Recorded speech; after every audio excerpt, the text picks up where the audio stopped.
Now to an ABC Action News exclusive. For the last 2 years, Ted Braden has stared at the inside of a jail cell in Pinellas County. Now the 21-year-old is out of jail and talking about his life behind bars and why he decided to write about it on a blog called Teen in Jail. Jeff Butera is live at the Pinellas County Jail this evening with some hard lessons learned. Jeff. And Jameson, Ted Braden says he is never going back here to the jail. He says life in there was scary, dangerous, and boring. But he says it did its job because it taught him the decisions he made as a teenager were not the right decisions. And if you don't believe me, you can just read his blog. As all of you can imagine, I have more regrets than I can count. Ted Braden's story is a story of childhood innocence lost. I mean, I have a bad past. It's a story that began at 13 when Ted broke into a Clearwater house. Drugs followed. Gangs came next. A total of 5 mugshots, ending with a felony arrest for trafficking ecstasy back in 2008.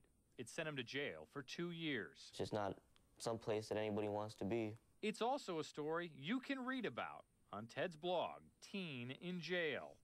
For 2 years, Ted wrote about life being locked up, something his mom suggested. Ted, you've got some stories to tell about what's going on in the jail. People always want to know why I did some of the things I did. The best answer I can come up with is because I could. What poured out of Ted's writing into the blog was regret and the realization that years of terrible decisions led him here. There isn't a day where I think about something I've done and thought that it was stupid of me to do what I did. Ted got out of jail a week ago, and in perhaps his most memorable blog post from jail, he talked about the life he knew was waiting for him right now. Your whole life changes when you've been convicted of a felony. Can't vote, can't own a gun, can't hold a public office, can't teach in schools. So does that mean my life's over before it starts? Where will I work? How will I ever get married and support a family?